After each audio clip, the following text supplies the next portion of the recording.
किसानों ने 26 तारीख को काला दिवस के रूप में मनाया और किसानों ने कहा कि 26 तारीख के बाद आंदोलन में तेजी आएगी, लेकिन आज 28 तारीख का आंदोलन सुस्त का सुस्त पड़ा हुआ। आखिर क्या वजह है धनंजय जी? नहीं, आंदोलन सुस्त नहीं पड़ा है। आंदोलन आप देखेंगे 6 महीने से क्या हो रहा है, ऐसे हो रहा है, नई डेट दी जाती है, उस दिन कुछ किया जाएगा। जैसे 26 तारीख को 6 महीना पूरा हो रहा था, उस दिन कार्यक्रम हुआ, सरकार का पुतला फूका गया। अब आंदोलन जैसे पहले चल रहा था वैसे आज भी चलता रहेगा। और ये निरंतर संघर्ष, जो बड़े संघर्ष होते हैं वो आराम से चलते हैं। आप देखेंगे जो 100 मीटर की रेस होती है उसको जल्दी खत्म किया जाता है, लेकिन अगर 1 किलोमीटर मतलब 1000 मीटर की रेस होगी उसको आराम से कंप्लीट किया जाएगा ना। तो लंबी रेस, इसलिए आराम से चलेंगे ताकि मंजिल पे पहुंच सके। लोग कह रहे हैं आंदोलन जितना लंबा चलेगा उतना कमजोर होगा। आप लोग इस बात को क्यों नहीं समझ रहे? नहीं, जो लोग कहते हैं मैं उनकी बातों को मानता हूँ कि कुछ जगहों पे ये कंडीशन आएगी, लेकिन ऐसा नहीं है। कमजोर भी पड़ेगा तो उसके बाद ऊपर भी उठेगा, संघर्ष आगे बढ़ेगा, लोग जीतेंगे, किसान जीतेंगे। अब क्या रणनीति है आगे की? आप लोग आगे की रणनीति बस ये है कि सड़क पर जैसे पहले बैठे थे आज भी बैठे रहेंगे।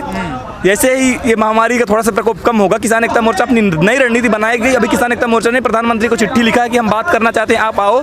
अभी प्रधानमंत्री की तरफ से, भारत सरकार की तरफ से कोई जवाब नहीं गया है। जैसे ही जवाब जाएगा, बात होगी, आगे की क्या रणनीति होगी, किसान एकता मोर्चा जो बताएगा हम लोग उसको पालन करेंगे। सरकार बात क्यों नहीं करना चाहती? आखिर क्या वजह है? सरकार को मैंने बार बार बताया आप सबको कि सरकार को भी पूंजीपति यारों की यारी बहुत अच्छी लगती है। आगे कुआं पीछे खाई है, तो इनको भी पूंजीपति यारों की बहुत यारी अच्छी लगती है। एक दिन आएगा जब दुनिया के बड़े से बड़े तानाशाहों को जनता के पास आना पड़ा, जनता की बात माननी पड़ी है, जनता के पक्ष में आएंगे तो ये भी आएंगे, लेकिन अभी पूंजीपति यारों के समर्थन में ज्यादा है। सरकार के नेताओं का, प्रतिनिधियों का इतना बड़ा विरोध हो रहा, चाहे हरियाणा हो या यूपी में हो या पंजाब में हो, लगातार घटनाएं सामने आ रही हैं। स्थिति कई जगह तो ऐसी बन जाती है कि पुलिस और किसान आपस में भिड़ भी जाते हैं, सरकार फिर भी नहीं झुक रही है।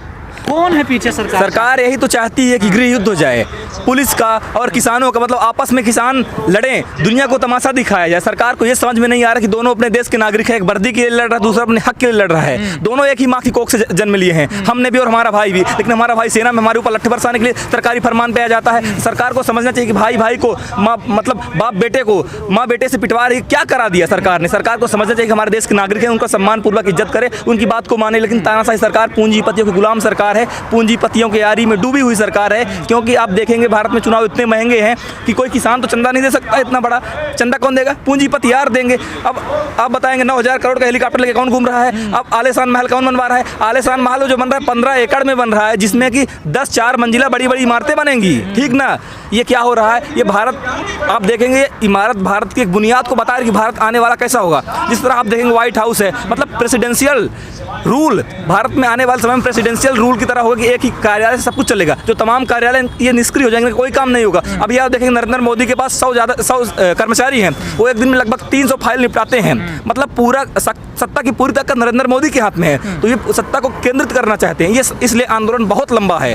26 तारीख को आप लोगों ने काला दिवस मनाया और काफ़ी भीड़ आई, काफ़ी लोग यहाँ पर आपका समर्थन देने आए, लेकिन जब पुतला जला रहे थे तो पुलिस उसे रोक रही थी। पुलिस रोक इसलिए रही थी कि पुलिस के रहते हुए पुतला कैसे जल जाएगा भाई, उनको ऊपर भी रिपोर्टिंग करना है। तो वो बताएंगे कि हमने छीनने का प्रयास किया लेकिन हम असफल हुए, ये तो उनको करना पड़ेगा ना, नहीं तो क्या होगा? वो अपनी नौकरी चले जाएंगे बेचारे। तो अपने नौकरी बचाने के लिए, अपने वर्दी के फर्ज के लिए उनको करना पड़ेगा और करे वो। लेकिन किसान सफल हुए, जलाए पुतला तो जलाए, लेकिन कई छीना झपटी भी काफ़ी। बिल्कुल छीना झपटी, हमारे भाई के हाथ में जल गए तो थोड़ा सा आँच आ गई थी, ठीक है, हो गया, सब कुछ ठीक है। बाकी तो आंदोलन को 6 महीने खत्म हो गए, 7 महीने में आप लोग प्रारंभ हैं। आप कितनी सफलता मिली है इस आंदोलन को? अभी आंदोलन की वैचारिक सफलता बहुत मिली है। आप बताइए कि इस विपरीत परिस्थिति में कोई भी सड़क पर आता था, इस सरकार के खिलाफ अगर बोलता भी था तो उसके खिलाफ भी सरकार मतलब षड्यंत्र करती थी, जेल में डलवा देती थी। अभी आप ट्विटर को देखेंगे, अमेरिका की कंपनी है, सोशल मीडिया के क्षेत्र में धमाल मचा दिया, दुनिया के हर बड़े से बड़े आदमी उस पर है। अब ट्विटर के ऑफिस में ये छापा डलवा रहे हैं, मतलब उसको दबाने का प्रयास कर रहे हैं। तो ये आंदोलन इन तानाशाहों को चुनौती दे रहा है, और जो लोग सरकार के विरोध में बोलने वाले हैं उनको ताकत दे रहा है कि नहीं, हम लड़ेंगे, बोलेंगे। इसलिए इस आंदोलन की ताकत है कि हम लड़ रहे हैं, बोल रहे हैं। सोशल मीडिया का आपने जिक्र करा, सोशल मीडिया से 2014 में बीजेपी की सरकार बनी और आज सोशल मीडिया को टारगेट कर रही है। बिल्कुल टारगेट कर रही है सोशल मीडिया, लेकिन उसमें आप खेल समझिएगा।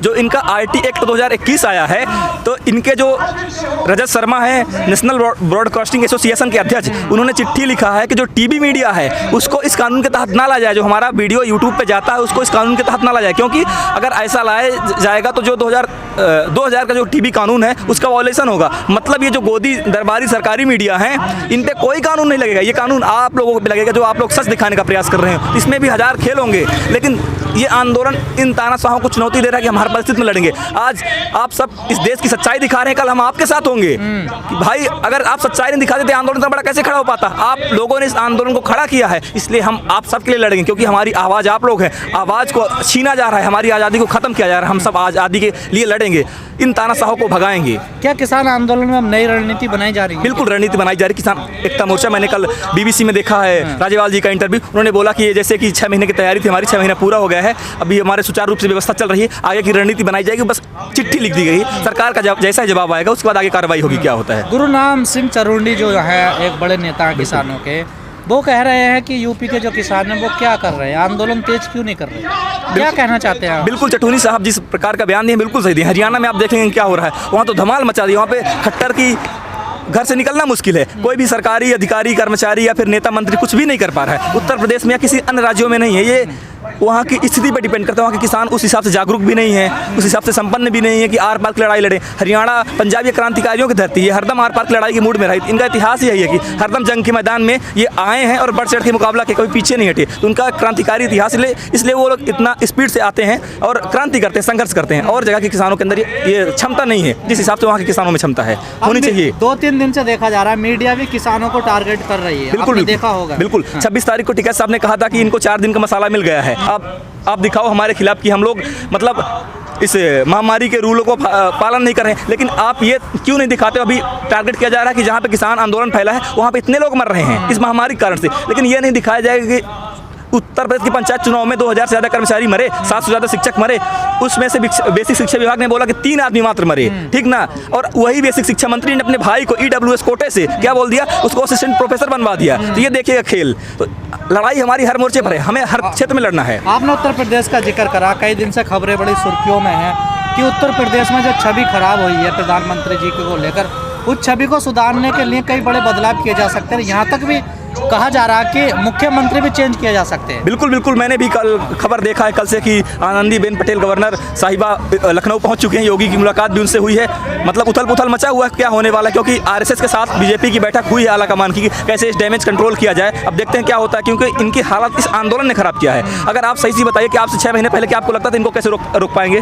रोकना संभव था। इस आंदोलन ने रोकने की ताकत तो दी है ना। माना कि हम सफल अभी नहीं हुए, मंजिल तक नहीं पहुंचे, लेकिन राह तो बनी है कि हम कैसे रोक सकते हैं। क्योंकि डॉक्टर राम मनोहर लोहिया ने कहा था जब सड़कें सुनसान हो जाती है संसद आवारा हो जाती है, और इस आवारा संसद को बांधने के लिए किसान खड़े हैं सड़क पर, क्योंकि ये रास्ता दिल्ली जाता है। इसीलिए इनके पेट में इतना दर्द है कि अगर हम उत्तर प्रदेश में हार जाएंगे तो हमारा दिल्ली का रास्ता, जो दिल्ली का सपना है, वो चकनाचूर हो जाएगा। क्योंकि उत्तर प्रदेश के चुनाव के बाद राष्ट्रपति का चुनाव होगा। अगर इनकी सरकार वहाँ से चली जाएगी तो राष्ट्रपति के चुनाव में भी इनको अपना राष्ट्रपति बनाना मुश्किल होगा। तो अपने को वो भी टारगेट करना है, क्योंकि जिस तरह का कठपुतली राष्ट्रपति बना दिए हैं, कल को किसी और कठपुतली खड़ा कर देंगे। हर कानून इनकी बात को मानेगा मनमर्जी। कम से कम राष्ट्रपति तो अगर 24 तक ये प्रधानमंत्री रहता है तो हम अपना राष्ट्रपति तो बनाएं जो जनता की बात करे, तब तो कुछ काम हो पाएगा। लेकिन जो छवि खराब हुई है और जैसे बैठकों के दौर चल रहे हैं, RSS के लोग और BJP लोग मिलकर बैठक कर रहे हैं, क्या उस छवि को सुधार पाएंगे? क्योंकि 6-7 महीने बचे चुनाव में। बिल्कुल नहीं सुधार पाएंगे, क्योंकि आप नदियों में लाशें तैरती हुई देखा है आपने, और तमाम तरह की मतलब कि कफन चोरी हो रहा है, कफन भी चोरी हो रहा है।